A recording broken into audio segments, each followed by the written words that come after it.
Welcome to Financial Life Planning, One Lady's Journey. I'm James Brewer, CEO and Financial Life Architect here at Envision Wealth Planning. Proud to say that we were selected by Expertise as one of the best 18 financial advisors in Chicago. I'm a Forbes.com contributor for personal finance, a certified financial planner, and the other things you can read on the screen. At Envision Wealth, our passion is to help people pursue money freedom through smarter money moves aligned with their values. And we take a holistic view by asking questions to learn about your values, passions, goals, your relationships, your money mindset, the non-financial things that drive you.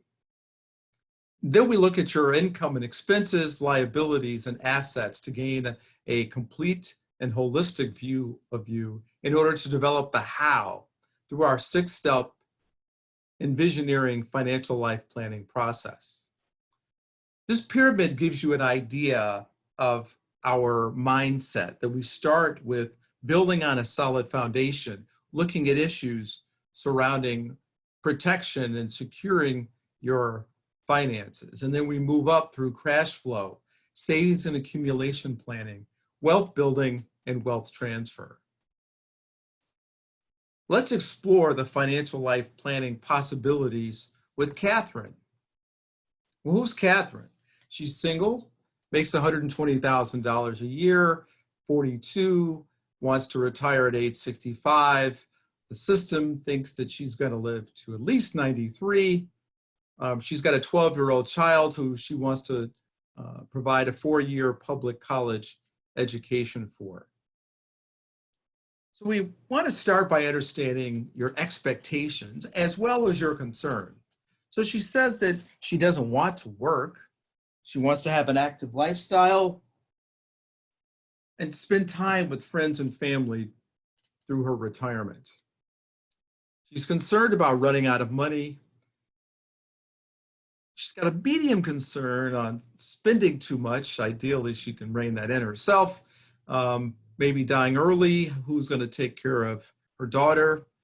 What about her parents who might need care? She's also thinking about nursing home and what that might look like, but that's low right now.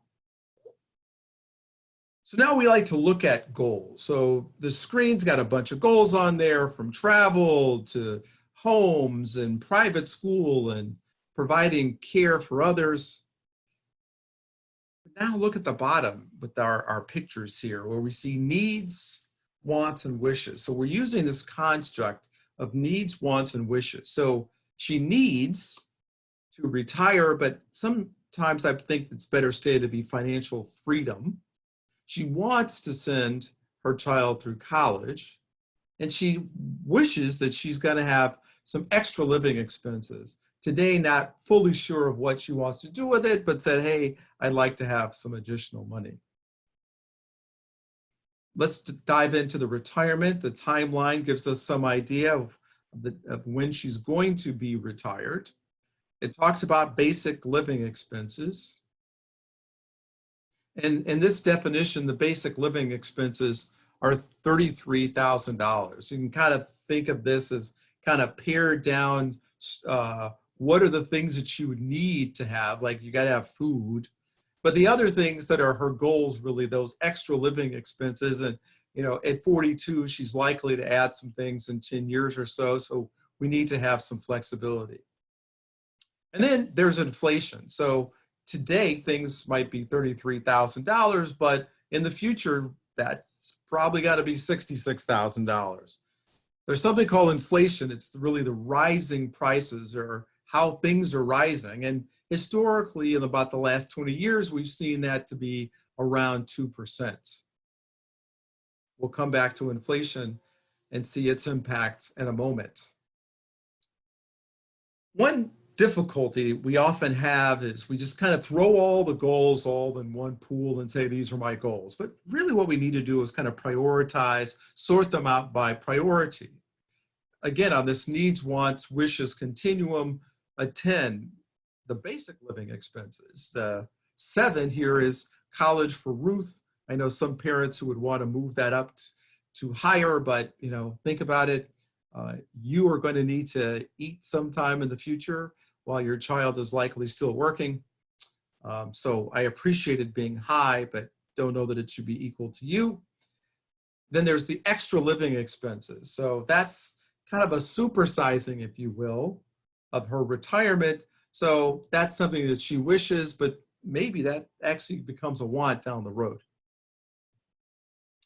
College, number of years is 4. So while it says under cost method, there's 26,590, that's times 4 today. But I've put a rectangle around inflation. It's inflating at 5.8, almost 3 times what we're inflating the retirement. So it's moving further away from us faster, or meaning that we need to get more money faster than we do on the retirement side. A bit scary. But maybe there's some ways to plan around that happening. So now we want to take into account all of her/your money. In retirement, many people look forward to Social Security, any other retirement income such as pensions, investment assets, your 401k, IRA, etc., any extra savings you're doing, other assets such as a home, insurance, all kinds of cash value, accumulating value in this case, because we're saying money, stock options, restricted stock, liabilities, and net worth. So understand that net worth is taking your assets, subtracting away the liabilities, and it's what you have left over. Some people call it wealth, other people call it net worth. Examining her investment assets, we've got those in the system. If you have ticker symbols, we know exactly what you are holding there and can plan around that and help to explain it. In this case, we're looking at the total dollar value. So she's got $10,000 in the 401k, 120 in a traditional IRA, and she's adding $7,200 a year.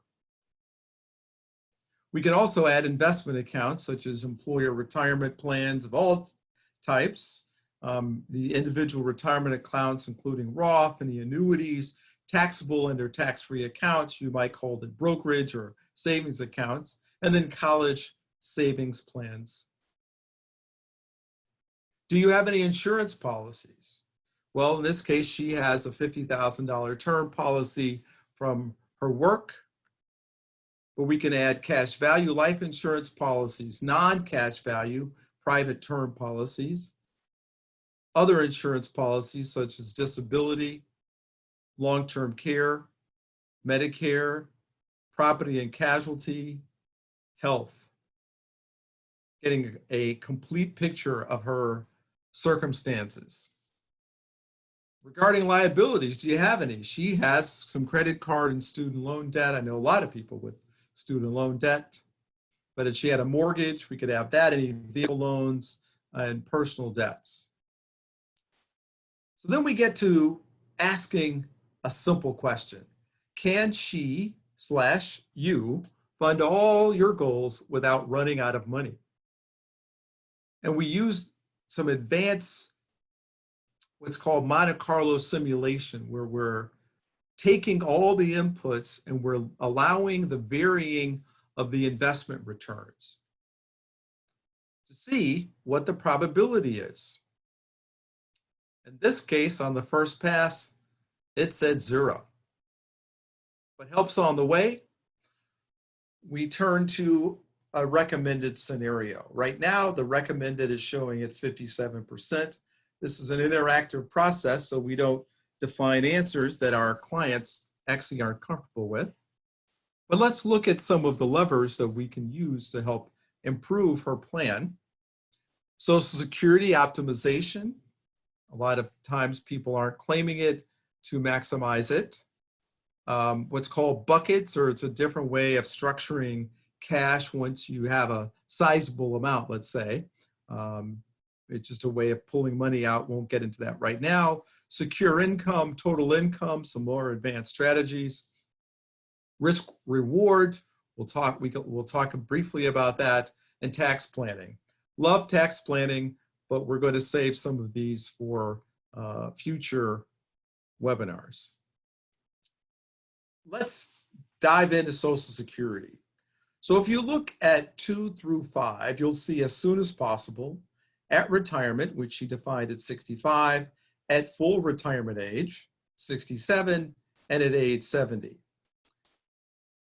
As we look across the rows, it tells us what the first year benefit amount is, the highest being age 70, the total lifetime benefit, but I'm going to focus in on the probability of success.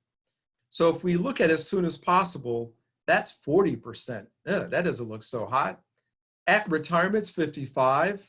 2 years later, 57%, and at age 70, 60. So by waiting 5 years, you're getting an additional 5%, and know that the total lifetime benefit amount is assuming that age 93. I can tell you that my mom's 91, so who knows if 93. So the longer you would claim, the more money that total benefit would be, and actually change the probability of success. Then we look at risk reward. You might call it investment performance, but investment performance should be seen in the light of risk and reward.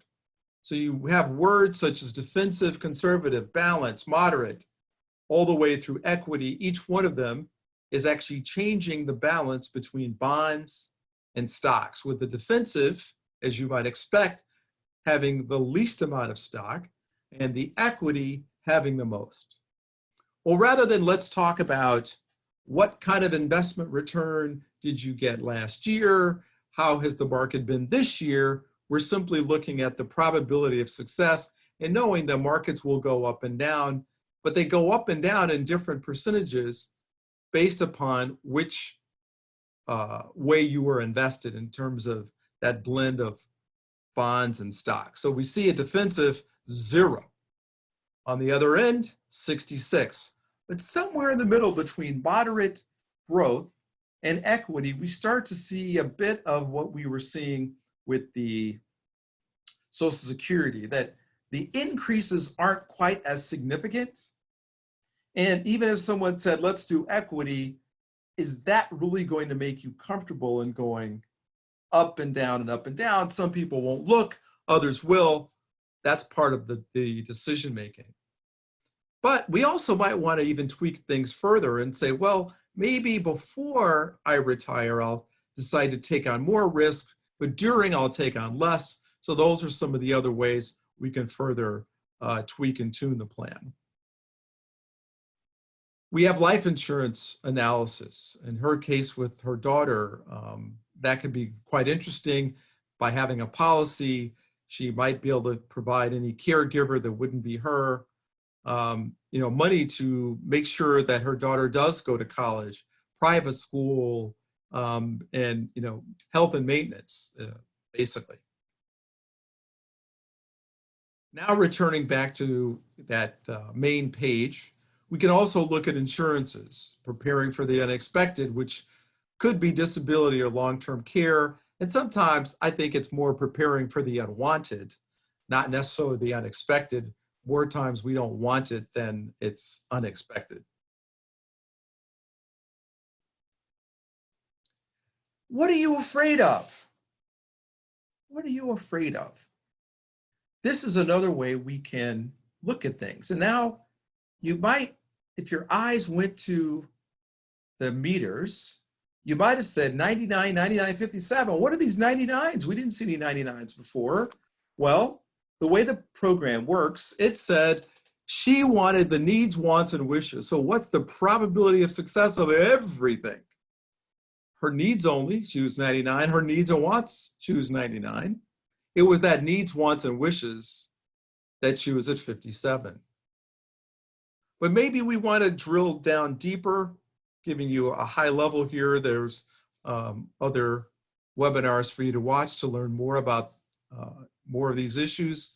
But what if there's a great recession loss? That was, if you were in equity, about 50% drop. What about inflation? If inflation goes off 2 and it's now 4%? What about cuts to Social Security? Low returns, dying early or living long, health and long-term care. So each one of these we can take a deeper look into against this needs only, needs and wants, and needs, wants, and wishes to find the plan that works for you. Well, here's some offers from us to you. One is MyBlocks. MyBlocks is an educational tool, as well as it's got some planning tools let's call it a light variety. But learn more about inflation. What did it cost? What will it cost? Creating your own personal vision for retirement. Looking at some important retirement topics and learning more about them. Taking control of your financial life, paying off the credit cards, creating an emergency fund, and looking at cash flow and budget in a more productive, actionable way. Simply go to our website, go to the client login. Once you're inside the client login, register, and you'll have access to MyBlocks. When you return, then you'll use the login. If you'd like to talk to us already, give us a call at 312-448-1010, 312-448-1010, or email us at info@envisionwealth.us, or go to the Contact Us page on our website. Thank you for your attention, and we look forward to talking with you soon.